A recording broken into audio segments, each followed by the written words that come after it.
This is August 14th, 1912, in New York City. As a member of the illustrious Astor family, he was born into as much privilege as one could ask for, except even before he was born, his family was embroiled in controversy. Astor's parents, John Jacob Astor IV and Madeline Astor, had gotten married on September 9, 1911. While the relationship was a happy one, their union ignited societal outrage, casting a shadow over the Astor name and scarring Jacob before he could even crawl. At the heart of the controversy over his parents' relationship was the staggering 29-year age difference between them. His mother, Madeline, was just 18 when she married Colonel Astor, who was 47. Worse yet, Astor would have to compete with another branch of his family. Colonel Astor's age gap marriage was one thing, but he was facing an even bigger problem. His wedding to Madeline came just over a year after his highly publicized divorce from Ava Lowell Willing. Thanks to his father's first marriage to Willing, Astor ended up with two half-siblings, William Benson and Ava Alice Muriel. His life was already in turmoil from the womb. Astor's parents wasted no time consummating their marriage. By early 1912, Madeline was already pregnant with the future Titanic baby, but the pregnancy didn't exactly slow her down. In April 1912, Astor's parents embarked on a lavish honeymoon in Egypt and Europe. Their journey was meant to signal a fresh start for the controversial couple. Instead, it led them aboard the ill-fated RMS Titanic. By all accounts, Astor's parents were enjoying their time aboard the Titanic until the wee hours of the morning on April 14th.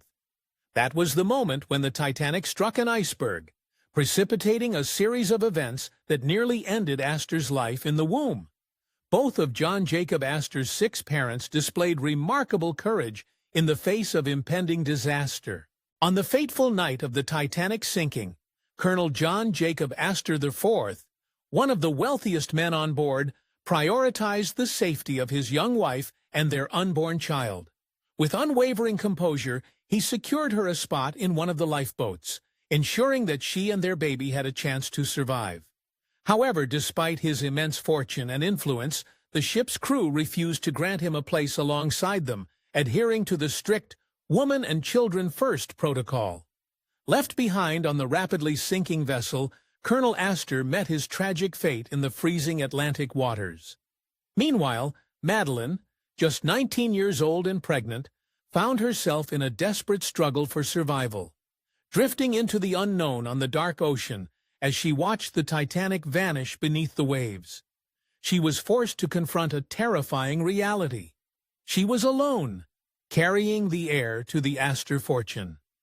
Safely aboard lifeboat number 4, Madeline and her companion soon faced another terrifying ordeal. As the mammoth luxury liner sank beneath the frigid water, it created powerful whirlpools that nearly dragged the lifeboat down to the depths. Frantically, his mother and other passengers worked to bail out the icy water. It would be a while before Astor was safe again. Once the water calmed, Madeline Astor's lifeboat returned to the scene of the wreck to search for other survivors. What she did next was unforgettable. Despite being well into her pregnancy and in a delicate condition, Astor's mother managed to pull 6 men from the freezing Atlantic waters, though 2 tragically succumbed to the sinking. Through the chaos and heartache of the Titanic disaster, Astor's mother earned praise and respect. Contemporary reports celebrated her for the greatest courage and fortitude. Astor himself would need both to survive what came next. After 2.5 harrowing hours adrift, a pregnant Madeline and the unborn Astor caught their first lucky break. The crew of the RMS Carpathia rescued the survivors of lifeboat number 4 from an icy grave. Sadly, not all of Astor's family survived that night. Though Astor was born a survivor, he was also born into great tragedy. He would never get the chance to meet his father. After ensuring his family's safety, Colonel John Jacob Astor IV went down with the Titanic. Sailors from another ship recovered his body over a week later on April 22nd. It would be a grim reminder for Astor, now the man of the family, John Jacob Astor VI, that no amount of money could save him from tragedy. When sailors found Colonel Astor's body, they also retrieved $20,500 in cash, a significant sum in 1912. John Jacob Astor IV would grow up hearing stories of his father's wealth and the possessions lost with him. Sadly, the only keepsake from that terrible night went to another Astor. For exclusive perks like early access to new videos, priority replies to your comments, and to have your say on future content, consider becoming a FactorNape member. On top of that, your support helps keep the channel going. Click the link in the description for more details. Among the items recovered from Colonel Astor's body was a gold pocket watch engraved with his initials. The watch became a cherished family heirloom, but young Astor would never inherit it. Instead, his half-brother Vincent kept the watch with him at all times. After the Titanic disaster, the widowed Madeline raised John Jacob at Beechwood, the Astor family's grand Newport mansion. However, despite the luxury and wealth, he grew up in the shadow of one of America's most storied families. Astor's half-brother Vincent loathed him and his mother so completely that he went so far as to claim that Astor wasn't a biological Astor. The cruel accusation only widened the rift between the two brothers and further fractured the family. Then there was the matter of his father's massive estate. Under Colonel Astor's will, John and his mother received relatively little of his $85 million estate. John saw his father's first family benefit most from the Astor family fortune. Vincent, his arch-nemesis half-brother, received $69 million, while his half-sister Ava Alice Muriel was granted a $10 million trust fund. Compared to those staggering sums, John's inheritance was considerably smaller. As a part of John's father's will, Madeline received an income from a $5 million trust fund and annual payments of $500,000. However, the money came with strings attached. If Madeline ever remarried, she would lose the money, meaning Astor would lose access to his father's vast fortune. But there was still plenty of money to go around. Perhaps because of the restrictions, John's mother waited before remarrying. As such, John's early life was one of opulence, growing up in the family's Fifth Avenue and Beechwood properties, but his mother soon jeopardized his inheritance. In 1960, Madeline married banker William Carl Dick, and a couple welcomed two more sons, William Forrest Dick and John Henry Dick II. Astor's family life shifted yet again as he became part of a blended household. Sadly, he'd lose another father figure before long. John grew close to William Dick, seeing him as the father he lost at sea. However, for his mother, no one could ever replace Colonel Astor. So when she later divorced Dick, Astor found himself yet again without a father, or at least not one that he liked. Astor's mother struggled to find true love after his father passed. Eventually, however, she set her sights on the Italian boxer, Enzo Fiermonte. In 1933, much to her son's strong disapproval, having formed a bond with Dick, Astor viewed the new union as a betrayal and struggled to accept the change. Things got so bad that it nearly saw him sever the relationship altogether. John's disapproval of his mother's relationship with Fiermonte had a disturbing effect. It caused a serious rift that left the mother and son estranged for months. Fortunately, John found enough common ground with his mother to reconcile, but he wasn't exactly happy about it.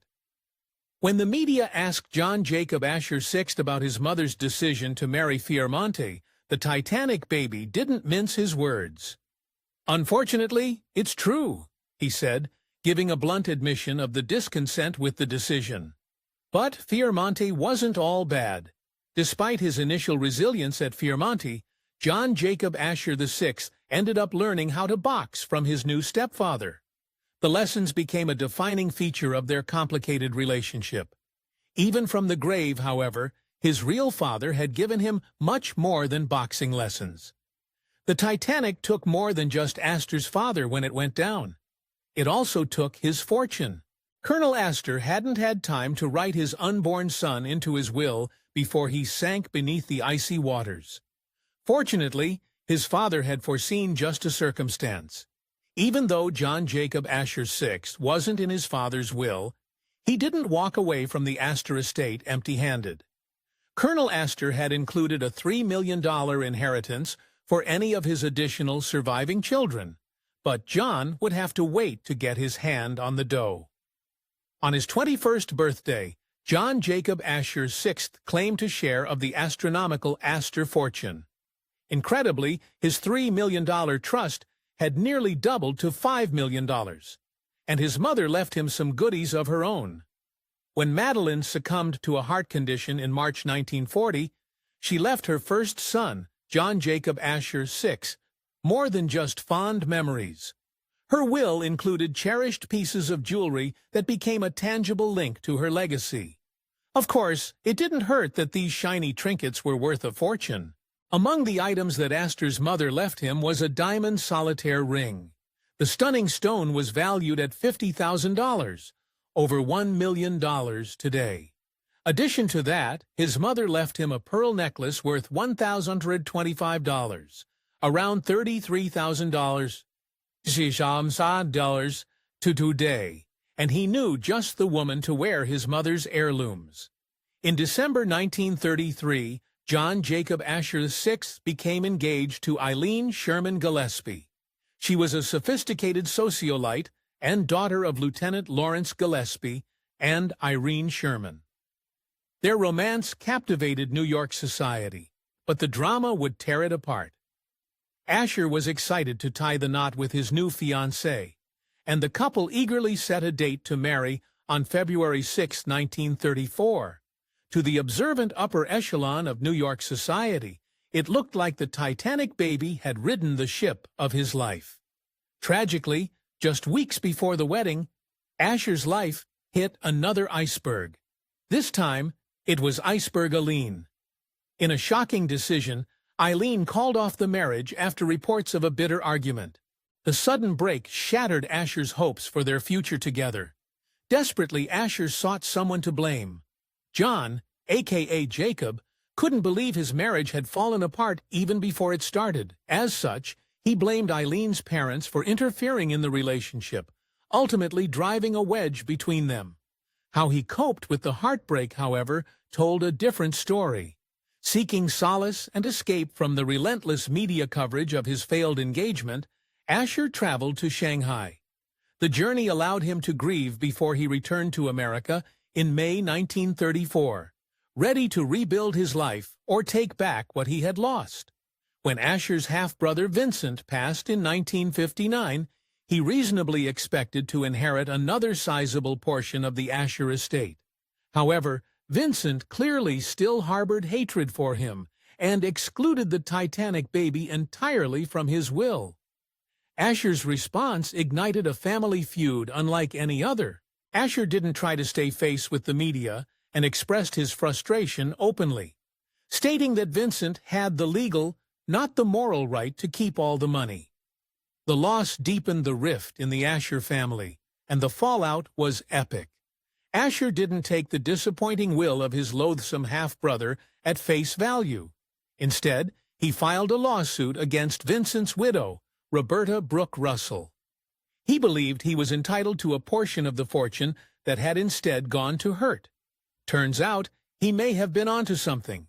In his lawsuit to claim a share of the Astor fortune, Astor argued that Vincent had been mentally incompetent when he signed his final will in 1958.